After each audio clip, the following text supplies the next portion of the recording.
Bueno, en el episodio de hoy de Hacedores del Musical tenemos el placer de poder charlar con una gran hacedora del género como Magalí Sánchez Aleno. Muchas gracias, Magalí, por estar acá. Gracias a vos, un gusto. No sé si digo bien el apellido Alleno o Aleno. Digamos que Alleno. Alleno. Sí, tengo entendido que es Alenó, como que se enteró un primo de mi mamá hace poco tiempo. ¿Ah, sí? Pero bueno, no lo adoptamos, seguimos con Alleno. Por ahora queda como Alleno, que es un nombre que viene estando muy impuesto dentro del género del mundo de la comedia musical, del teatro musical. ¿Fue algo buscado en tu camino artístico el musical como género y poder desarrollarte ahí como lo venís haciendo hasta ahora? ¿O fue una consecuencia de otra búsqueda artística? Sí, debe haber sido una consecuencia de muchas cosas. Yo empecé a formarme como cantante en un conservatorio de música clásica y descubrí la actuación más tarde, terminando la secundaria. Y la primera obra en la que estuve profesionalmente era una obra de texto que necesitaban cantantes. Y vi Chicago porque me llevó mi papá. Sí. Yo soy de José Mármol, entonces no veníamos mucho al centro. Sí. Entonces mi papá, de sorpresa, porque yo no se lo pedí, me llevó a ver Chicago. Y ahí hubo un quiebre para vos, ¿no? Sí. Interesante. Un quiebre tremendo. En el entreacto yo no podía parar de llorar, estaba como deslumbrada y no sabía ni que existía ese mundo que... Vos descubriste entonces, se puede decir, el género del teatro musical en vivo y en directo. Sí. No es que lo consumías por videos, por discos, por... Muy poco, muy poco. Cuando yo tenía 15 años, una amiga me regaló un cassette, mi edad, del Fantasma de la Ópera. Ah. Me acuerdo que me lo hacía escuchar en el auto, creo, en un pasacassette que tenían los padres. Me dice, esto es lo que tendrías que hacer vos, esto te va a encantar, porque cantan como lírico. Te iba a decir, ¿no? Que es justo una obra que a lo mejor te acercó eso porque sabía que en tu formación lírica sí, tal vez iba a ser lo más cercano que ibas a poder entender. Pero ¿esa formación lírica era porque querías ser cantante lírica? Mi abuela me acercó a la ópera cuando yo era muy chiquita y en realidad lo que a mí me parece es que yo entendí que eso era... que la ópera era el lugar donde los cantantes actuaban y se disfrazaban y cantaban también. Claro. Entonces me parece que fue algo que más que nada lo hice como porque bueno, mi abuela me decía que yo tenía que estudiar eso. Claro. Pero te apasionaba ese mundo. Sí, como algo divertido, no era como una carga. Claro. Pero después durante el conservatorio me di cuenta que la ópera no era algo en donde yo me veía. Claro. De hecho me alejé, ni bien empecé a trabajar en musicales. Mi primer musical fue como Pete Singer, hice Frankenstein. Claro. Y bueno, estaba en el foso con los músicos y me daba mucha curiosidad lo que hacían los actores y como que quería estar ahí. Y ahí descubrí, ya el conservatorio se me cruzaban los horarios, no llegaba, me iba antes. Dije, no es este lugar, no. Claro. No, y tampoco no era la música que yo quería cantar. El mundo de lo lírico seguramente te ayudó y te formó en lo vocal también, pero ¿encontraste en el musical eso que querías desarrollar como actriz también? Sí, ahí había como otra propuesta y el foco no estaba tan puesto en lo vocal. Tuve que empezar a tomar clases de danza urgentemente porque yo sentía... Claro. Que ya estaba vieja, que no me había formado de chica. Esto es cuando descubriste la versión de Chicago. Claro. ¿Qué edad tenías ahí? Ahí tenía 19. Claro, que tal vez para la danza... 20. 19 o 20, que para la danza específicamente, pero ya venías con un fuerte entrenamiento igualmente vocal. Sí, pero... ¿Cuál fue tu primer paso? Porque es interesante siempre cuando uno se enfrenta a estas historias, ¿no? O descubre donde está frente al descubrimiento de la vocación, porque seguramente ese momento, ¿no?, de encontrarte sí. con una obra que te hace llorar y que salís diciendo, quiero hacer esto, sí. es el encuentro con la vocación. ¿Qué se hace inmediatamente después? Después de llorar un montón. Después de llorar un montón. Porque yo lo recuerdo así, me acuerdo que mi papá me preguntaba, ¿por qué llorás? No es una obra para llorar. Y yo le decía eso, es que yo quiero hacer esto, y ya es tarde. Bueno, la verdad es que ahí mi familia me ayudó un montón. Mi papá me inscribió en un curso de teatro después de eso, de verme tan angustiada. Por voluntad propia. Sí, porque yo no sabía para dónde ir. Estaba haciendo la carrera de musicoterapia en la universidad y no era lo que quería, pero tampoco sabía por dónde. Claro. Y sí, en ese sentido fue él el que me inscribió en un taller en la Facultad de Ciencias Económicas. Sí. Y eso me abrió un mundo, realmente. ¿Un taller de teatro De musical? teatro. No, de teatro, de teatro. De teatro. ¿Y cómo llega tu primera obra de teatro musical, ¿no? Subirte al escenario para empezar a cumplir el sueño de esa estudiante de lírico que de pronto se encuentra con el género? Sí, fue hermoso y muy difícil. Fue Club Casino la primera obra que hice en Club la calle Casino. Corrientes, en el Sí. Teatro Metropolitan. Sí. Y me acuerdo que Rubén Cuello era el coreógrafo, que fue muy divertida la audición. Yo estaba muerta de miedo porque tenía muy pocas clases de danza encima. Y yo estaba esperando afuera y él salió y me dice: vos, nena, tenés muy linda voz, cantás muy bien, pero no bailas nada, ponete a bailar. Como es él también. Con su característica. Y bueno, y estuvo muy bueno, fue un proceso muy largo de ensayos. Después la obra estuvo muy bien, fue como Sí, muy además divertido. fue debutar en Calle Corrientes, ¿no? Sí, nada más y nada sí. menos. Sí. Inmediatamente después de eso tuve la oportunidad a través de Mónica Buscaglia, que es un ser maravilloso que siempre me ayudó un montón. Éramos compañeras en una escuela de comedia musical, dando clases, y ella me dijo: hay unas audiciones para un infantil en Calle Corrientes, también en el Metropolitan también. Sí. Que dirige Ana Padilla, y era El pájaro azul. Claro. Hermoso infantil. Hay evidentemente una relación que tiene tu carrera con el mundo de lo infantil. Sí. También. ¿Nació ahí?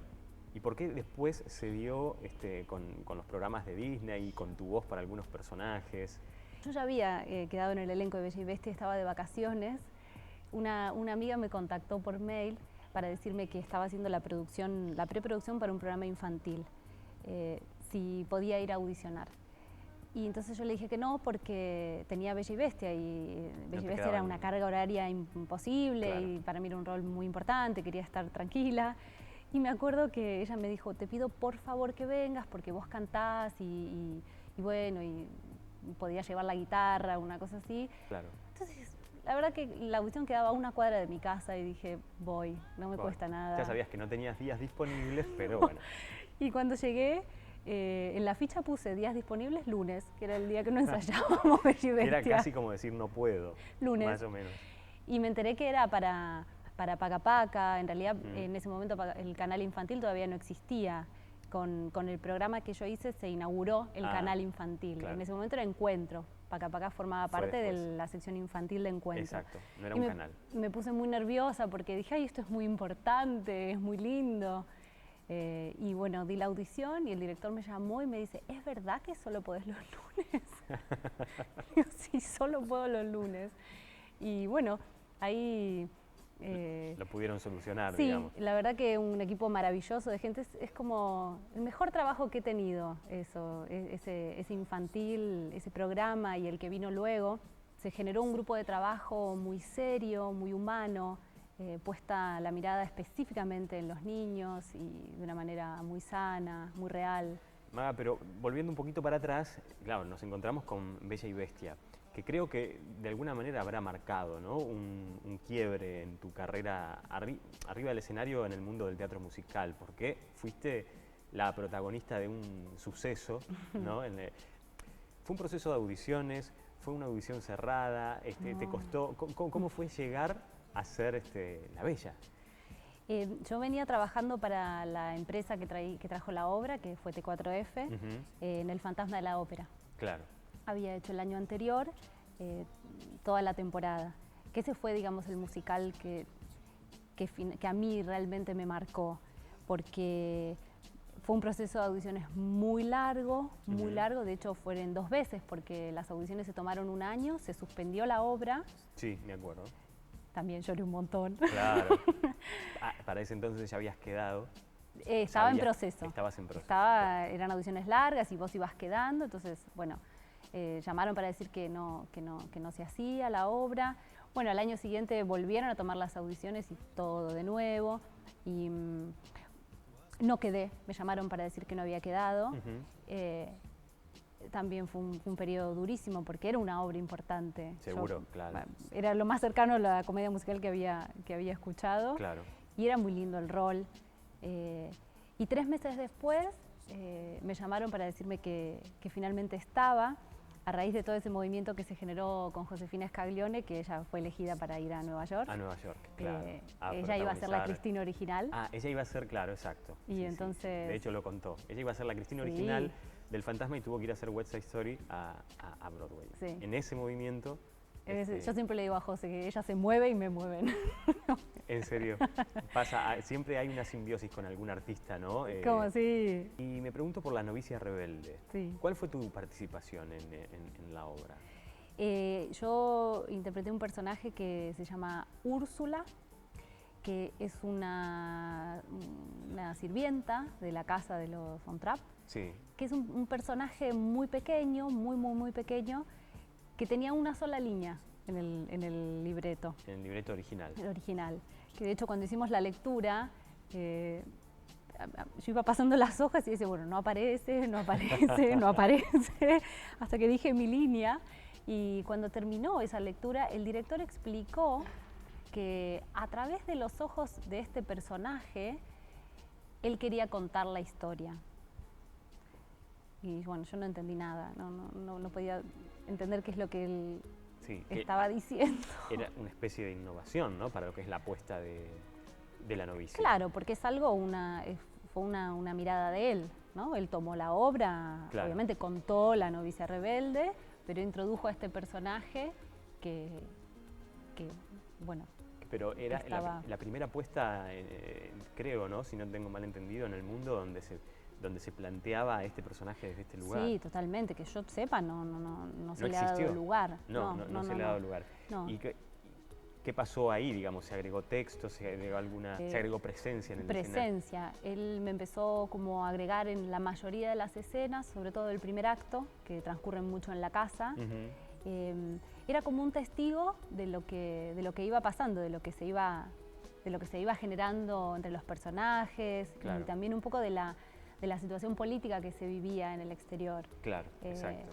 ¿Tenés la autogestión como moneda corriente para moverte por ese lado?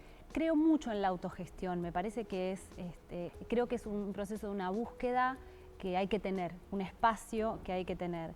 Yo por el momento estoy en el proceso donde armo espectáculos míos, pero no los presento todavía. Entonces tengo como 2 o 3 ideas, claro, que van creciendo, a las que le tengo mucha fe y que tal vez en algún momento se den. ¿Y tienen que ver con la escritura propia también? Sí. ¿Es escritura tuya? Sí. ¿Por dónde investigás y por dónde indagás cuando los proyectos son tuyos? Tengo como 2 o 3 temas en los cuales a mí me gustaría hablar, y entonces sobre eso empieza a aparecer la información. El rol en la mujer, si bien hoy el rol de la mujer en la sociedad, si bien por suerte hoy está siendo cada vez más escuchado y se está produciendo, ¿no? Como una revolución, sí, en cuanto a la figura de la mujer en distintos ámbitos y la violencia. Bueno, eso es algo que siempre me gustó, o me gustaría hablar sobre eso. De lo cual te gusta. Sí. ¿Ves teatro musical propio argentino? Sí, sí. ¿Crees que hay una búsqueda del lenguaje propio del teatro musical? Que nosotros tenemos nuestro propio lenguaje, más allá de reproducir muy bien musicales que vienen de afuera. Sí. Hay musicales, bueno, Los Monstruos, La Desgracia, que tienen una música propia muy bella. Creo que a veces, por lo menos desde mi gusto personal, la música siempre era el espacio que no funcionaba en el ámbito argentino, o que no había comunión con el texto. Y me parece que es algo que está creciendo, que hay cada vez más material y más gente abocada a generar espectáculos. Desde la autogestión, sí, hay cada vez más músicos formados para la música. Para componer para musical, sí, ¿no? Para musical y para música argentina, no para hacer traducciones. Es verdad, es cierto. Es todo un tema cuando nos llegan las traducciones, si bien la gente que traduce trabaja muy bien y es un trabajo muy difícil, sí, ¿no? Sí, pero no siempre es lo mismo, ¿no? Adaptar una letra. No, porque a veces hay que ir a la letra en inglés para entender verdaderamente cómo fue compuesta esa música. Claro. Y uno dice, porque claro, no había manera de hacer entrar. ¿Y cuál es el sentido, ¿no?, que tenía esa frase originalmente? ¿Sabes qué me parece interesante? Un mensaje con respecto a esto que vos decías cuando comenzaste, que descubriste en Chicago este encuentro con la vocación, que decías, ya estoy grande, yo quiero hacer esto, pero ya estoy grande. Tal vez refiriéndote a la danza, ¿no?, donde es un área tan exigente, desde donde se comienza desde tan pequeño. Pero me parece un excelente mensaje, digo, ¿no? O sea, ¿cuál fue tu camino con la danza? ¿Te encontraste con que ya eras grande o de todas maneras pudiste absorber y aprender muchísimo de la danza? Sí, pude. ¿Encontraste el espacio más allá de la edad, quiero decir? Tuve que armarme un camino muy personal, porque... ¿Cómo se arma? ¿Cómo es? Yo me di cuenta que no podía ir a cualquier clase de danza porque no las podía seguir y eso me generaba mucha frustración. Sentía que siempre estaba atrás, que no entendía lo que necesitaba que me explicaran más lento. Y bueno, en ese momento yo trabajaba de otra cosa, era docente de música y trabajaba en un bar como moza, entonces esos ahorros los invertí en una profesora de danza particular, claro. Y entonces le expliqué lo que yo necesitaba, un sol, Ruth, y ella me ayudó y me dio estas clases donde me enseñó a conocer mi cuerpo, que entonces combinábamos clases de tap con elongación, con algo de jazz, algo de clásico. No se trata de qué edad tenés, si ya es tarde o no, sino de encontrar la forma. Sí, me parece que sí. No, en ese momento yo sabía lo que quería y estaba convencida de eso. Busqué los medios, recibí ayuda de mis padres también, pero fue difícil. Maga, y sos docente, digamos, enseñás.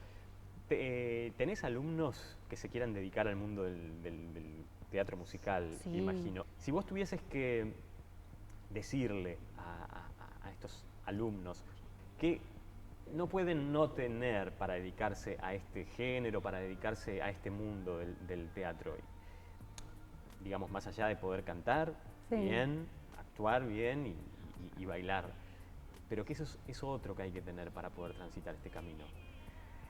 Ay, qué difícil. Digo porque tu mirada es interesante porque vos lo descubriste a los 19. Sí, que no quiero decir estas cosas como que a veces uno dice son como trilladas o frases hechas, ¿no? Como se pero puede. A veces sirven para repensarlas a veces. Yo creo que es muy valioso que uno pueda defender espacios personales y espacios artísticos. Entiendo que a veces hay gente que dice, pero tengo que trabajar de lo que trabajo y me insume muchas horas, pero creo que es muy sano y culturalmente ojalá algún día se termine de instalar que todos tengamos espacios artísticos, un coro, una banda, un taller de actuación, un grupo de danza, son espacios que por salud mental tenemos que tener. Y en el caso de querer dedicarse, me parece que la autogestión, considerar a la autogestión como una pata fundamental, animarse a generar proyectos propios, con grupos simples, pequeños. Pero hacer, ¿no? Sí, hay espacios cada vez más en muchos lados, ¿no? Como uno dice, bueno, voy a hacer un taller de comedia musical y ahí descubre una pasión. Claro, claro. Porque sí, hay un camino de formación que no se puede evitar. La verdad que hay que tomar clases toda la vida. Y es como salir al encuentro, ¿no?, de la vocación. Sí. Tenés una pasión tan grande por la música en sí, ¿no? ¿Podrías encarar una obra de texto o trabajar en una obra donde no exista la música? Sí, también. La música igual está, es como que si no está en escena, está en uno, está en la manera de mirar al personaje, no sé, desde qué música escucha ese personaje. Claro. Pero sí, el teatro de texto digo de texto como para diferenciarlo, ¿no? Sí, pero, de texto, tal cual. Es un mundo que hace bastante poco ya tuve la posibilidad de empezar a transitar y lo sigo haciendo. Sí. Y también fue un desafío muy grande. Me sentí muy insegura las primeras veces que tuve que... ¿Qué es lo que te faltaba, no? Digo, porque para un actor muy relacionado con el mundo del teatro musical, que desarrolló su carrera en ese género, me intriga qué le pasa, ¿no? Que el público se entere qué le pasa cuando se encuentra solo con el texto. Sí, la palabra hablada tiene una música muy particular y una manera de ser oída y de llegar que es otro mundo, que cuando viaja en una música y con un micrófono que va a ser amplificado, Claro. es como, son otras las distancias. Y yo por lo menos tenía miedo de no llegar, de que no traspasara esas butacas, que no... No establecer esa conexión, ¿no? Sí, Con el público. Sí. No lo supe hasta que se acercó el momento ya de estar con el público. Y fue un momento muy interesante de descubrir. Es como estar al desnudo. Claro. ¿Qué podrías decir que un actor de teatro musical se pierde si no experimenta el texto y viceversa? La melodía de su voz y la profundidad de la palabra, lo cercano que uno puede estar con la palabra hablada con el otro sin la amplificación. Es como otra música que se genera. Javier Dolte dijo una vez que él cuando tomaba las audiciones escuchaba la voz del personaje para ver si se armaba como este concierto de voces. Y me pareció como clave que un director lo pensara así. Y escucharlo decir eso me hizo tomar al principio como más miedo de decir, claro, es esto. No importa si decís bien el texto, si están las palabras, hay todo un mundo musical de la palabra. Bueno, es lo que más admiro de los actores de Londres, ¿no? Que Sí. el teatro clásico de texto de ellos que tienen como el peso de la palabra y ahí está puesto todo. Sí, hacen magia con la voz. Es cierto. Hacen magia. Es cierto. Es un gran camino. Vos haces magia con tu voz cantando, también lo haces con tu voz hablando. Estás en este momento, yo te decía que tenés una carrera muy vinculada también al mundo del infantil. Siempre se dice que los niños te enseñan. Sí. ¿Qué es esa frase que a veces parece hecha y que los artistas repiten mucho? Pero, ¿qué es lo que se aprende de un niño cuando estás en relación con él en un espacio de arte como el teatro? Y el mirar las cosas siempre con sorpresa, asombro, con un entusiasmo que no solo tiene que ver con la energía de que son niños. Y viven las funciones como si fuesen únicas realmente. Que no quiere decir que un adulto no lo haga, pero muchas veces, voy a hablar de mí, estoy haciendo la función o estoy en el camarín y previo y tengo otros pensamientos, ¿no? Como, bueno, ahora me voy de acá y tengo que hacer esto. Exacto, y tal otra cosa. Y los niños están en ese momento, el tiempo que ellos están ahí. Y eso es algo muy valioso que bueno, como adultos hay que conservar. Conservar, ¿no? Sí, o aprender a rescatarlo. Sí, porque en eso justamente la energía uno la concentra mucho más. Claro. Entonces está bien, ellos son niños y te ayudan de algún modo a concentrarte. Sí, ¿no? Sí. En su mundo así en su mundo que también de griteríos que caótico. pero es un grito ordenado, está bien. Es cierto. Magalí, bueno, ha sido un placer para nosotros y para todos los seguidores del musical, que te conocen todos, esta charla. Gracias por contarnos tu experiencia y estaremos atentos, por supuesto, a todos siempre tus proyectos que tantas satisfacciones nos dan cuando estás arriba del escenario. Bueno, muchas gracias, un placer. Gracias.